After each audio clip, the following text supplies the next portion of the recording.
충만하네.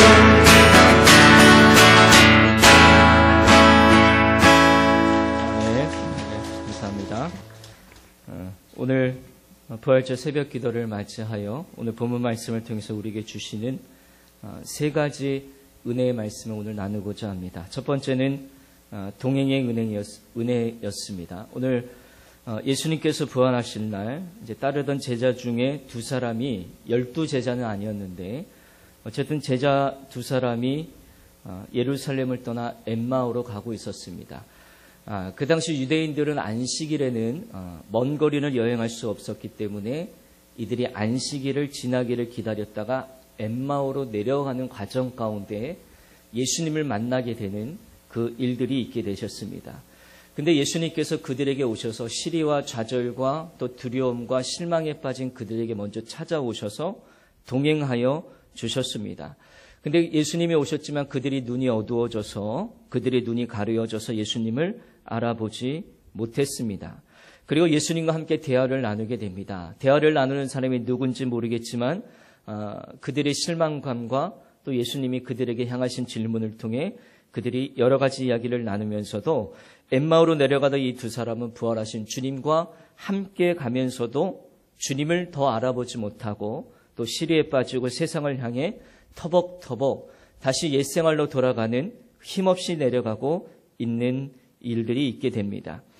예수님을 찾을 이유도 이제는 없습니다. 그리고 예수님께 예루살렘에 더 이상 머무를 이유도 없습니다.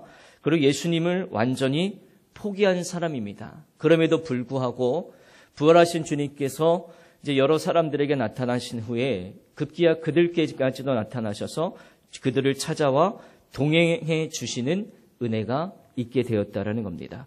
오늘 이 엠마오의 은혜, 동행의 은혜가 여러분과 함께하기를 주님의 이름으로 간절히 축원합니다. 두 번째는 감동의 은혜입니다.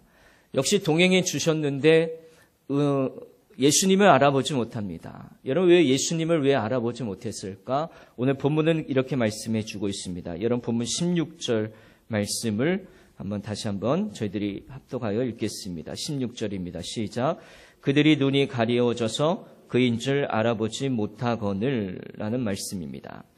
눈이 가리워졌다는 것은 눈에 다른 뭔가 끼었다라는 겁니다. 사랑에 빠지면 콩깍지가 씌이게 돼서 그 사람을 사랑하게 되는 것처럼 이 사람들은 눈에 다른 것이 뭔가 끼었기 때문입니다. 다른 것은 무엇인가? 선입견입니다. 어떤 선입견인가? 이제는 예수님께서 이스라엘의 왕이 되셔서 로마 군대를 물리쳐 주실 것이라는 자기 기대의 선입견을 가지고 예수님을 따랐던 사람들이었습니다. 그리고 나서 예수님이 십자가에 달려서 돌아가시게 되니까 낙심하게 되고 또 예수님께서 말씀하신 대로 살아나셔서 그들에게 부활하셔서 나타나셔서 동행해 주시는데도 불구하고 예수님을 알아보지 못했다라는 겁니다. 또 여러분 본문 22절 한번 보십시오. 22절 말씀에 제가 한번 봉독해 드립니다. 또한 우리 중에 어떤 여자들이 우리로 놀라게 하였으니 이는 그들이 새벽에 무덤에 갔다가 라는 말씀이 있습니다. 그의 시체는 보지 못하였다. 그가 살아나셨다는 소식을 천사들이 나타남으로 그 여인들에게 알려줬다라는 겁니다. 그런데요, 예수님께서 살아나셨다는 그 사실을 들었는데도 불구하고 그것을 확인하려는 노력조차도 하지 않았다라는 겁니다. 예수님께서 돌아가셨다고 실망하고 그 선입관에 붙잡혀서 눈이 가려져서 결국 예루살렘을 떠나는 일들이 있게 됩니다. 그런데도 예수님께서는 그들에게 오셔서 동행해 주시는 은혜를 베풀어 주십니다. 그리고 다시 그들에게 말씀을 차근차근 설명해 주시면서 25절에 이렇게 말씀합니다. 25절 한번 읽습니다. 시작. 이르시되 미련하고 선지자들이 말한 모든 것을 마음에 더디 받는 자들이여 이렇게 말합니다. 더디 믿는 자들이여 말씀하고 있습니다. 원문에 보게 되면 오라는 감탄사로 이 말씀이 시작하고 있는데 얼마나 예수님이 마음에 안타까움이 있으 계시냐면 오라는 말씀으로 시작하십니까? 더디 믿었다는 것은 건성으로 듣기는 들었으되 깊이 새겨 생각하지 않았다라는 뜻이죠. 이 사람들은 불감증 환자였습니다. 불감증이라는 것은 느끼지 못하는 겁니다. 사람이라면 우리가 슬픈 앞에서 눈물을 흘리고 슬퍼할 줄 알아야 되고, 또 불의를 보면 우리가 분개해야 되고, 귀한 것을 귀한 것으로 느낄 줄 아는 감성이 우리에게 있어야 됩니다. 느낌이 있어야 됩니다. 그런데 그것 없이 사는 사람들이 많다랍니다. 부활하신 예수님이 살아나셔서 동행의 은혜를 주셨는데도, 와서서 말을 걸어주신데도 그들은 불감증에 걸렸기 때문에, 영적으로 또 불감증이 되었기 때문에 감동이 없는 겁니다. 감격이 없습니다. 기쁨도 없습니다. 확인조차 하지 않습니다. 그렇기 때문에 깨달음조차도 없어져 버린 겁니다. 그래서 예수님은 믿음을 마음에 더디 믿는 자들이여 이렇게 말씀하고 있습니다. 이 사람들이 예수님의 말씀을 들으시면서도 아무것도 느끼지 못하고 그냥 건성으로 들었기 때문에 깊이 주목하여 생각해 보지를 않았던 사람입니다. 그럼에도 불구하고 우리 부활하신 예수님께서는 이 영적 불감증 환자였던 자들에게 다시 찾아와 주셨습니다. 그리고 알아듣게 쉽게 차근차근 처음부터 다시 예언되어 있는 구약 성경부터 지금까지 있었던 그 부활의 소식의 말씀을 다시 차근차근 설명해 주셨습니다. 얼마나 인자로우신 분이신지, 얼마나 사랑이 많으신 분이신지 그들이 말씀을 듣는 중에 마음이 뜨거워졌다라는 거예요. 불감증이 사라졌다라는 겁니다. 마음속에 뭔가 감동이 다시 밀려 들어왔다는 겁니다. 부활하신 주님께서 그들의 가슴을 말씀으로 뜨겁게 감동시켜 주시는 은혜가 여러분들에게 늘 임하시기를 주님의 이름으로 축복합니다. 마지막 중요한 말씀, 변화의 은혜입니다. 여러분 28절에 보게 되면 엠마오에 도착했을 때 날이 이미 어두워졌는데 예수는 더 가려 하는 것 같이 하시니라는 표현이 있어요. 이제 예수님께서는 엠마오가 그들이 마을 가까이 갔을 때 주님은 거기까지라고 생각하셨을지 모릅니다. 더 가려는 것 같이 하셨는데 29절 말씀 한번 보십시오. 한번 읽겠습니다. 시작.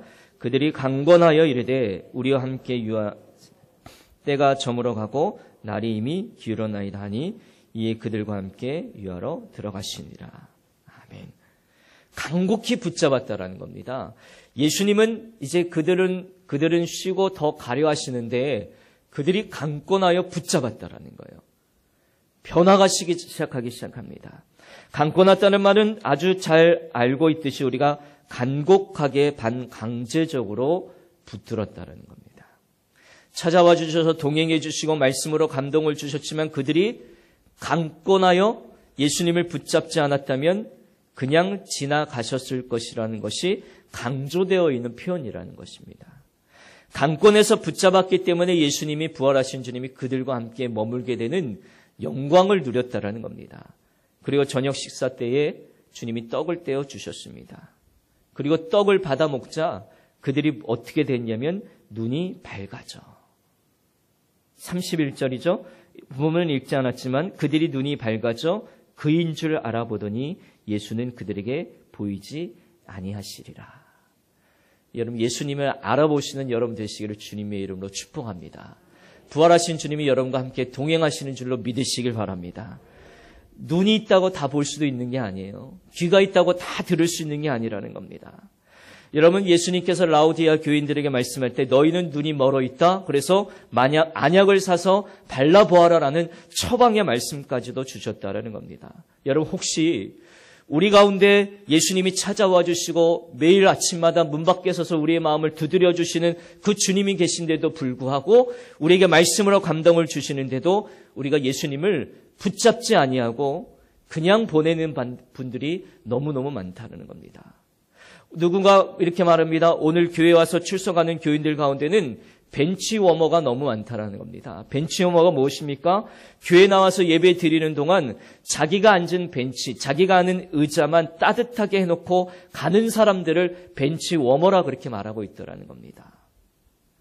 성령의 감동을 소명하지 말라고 말씀해 주셨습니다. 히브리서 2장 말씀에는 모든 들은 것을 더욱더 삼갈지니 흘려 떠나 보낼까 염려하라고 말씀해 주고 있습니다. 여러분 예수님을 오늘 이 부활의 아침에 강권하여 붙으시는 여러분 되시기를 간절히 소원합니다. 엠마오로 가던 그 두 제자가 드디어 마음이 뜨거워져서 예수님을 강권하여 붙잡고 강권하여 붙잡았기 때문에 그들의 눈이 떠졌더라는 겁니다. 영안이 열려지는 복을 받게 되었습니다. 예수님을 따랐지만 여러분 부활하신 예수님을 바라보지 못하게 되게 되면 낙심하여 슬픔 중에 옛생활로 저희들이 돌아가게 되어 있습니다. 너무너무 중요한 메시지입니다. 예수님을 믿는다고 하지만 부활하신 주님을 만나지 못하면 우리는 옛생활이 완전하게 청산되지 않았음을 또 말해주고 있는 거예요. 예루살렘을 등지고 내려가는 그들에게는 희망과 기쁨과 소망이 더더욱 없었습니다. 이제 예수님이 그들의 삶 가운데 다른 영향력들이 아무조차도 없다라는 겁니다. 그래서 부활하신 예수님을 만난 그들이 즉시 일어나서 어디로 다시 터나느냐? 예루살렘으로 다시 돌아가는 거예요. 여러분 33절 말씀 마지막으로 한번 읽겠습니다. 시작. 곧 그때로 일어나 예루살렘으로 돌아가 보니 11 제자 및 그들과 함께 자들이 모여 있어. 이렇게 말씀하고 있습니다.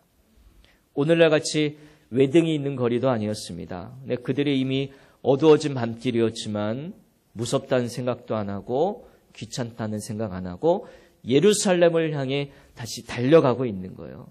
그래서 부활하신 그 예수님을 증거하는 겁니다. 완전히 삶이 달라졌습니다. 이렇게 사는 것이 여러분 예수 믿는 성도의 모습이라는 겁니다. 완전히 달라진 삶. 예수님께서 처음 가나 혼인 잔치에 오셔서 물을 포도주로 만드셔요. 그래서 그 잔치집에 흥이 나고 기쁨이 돋도록 해주시는 첫 번째 기적이 있었습니다. 물이라는 것은 그런 거 아닙니까? 그냥 물에 물 탄 듯 몸이 건조한 것. 포도주는 맛이 있고 흥이 난다는 것을 말해주고 있습니다. 여러분 이것이 정상적인 그리스도의 삶이라는 것이죠. 이것을 위해 예수님이 이 땅 가운데 오셨고 우리는 또 예수님께서 원하시는 대로 맛이 날 수 있도록 흥이 날 수 있도록 여러분 그런 기쁨의 삶을 살아갈 수 있는 여러분 되시기를 주님의 이름으로 축복합니다.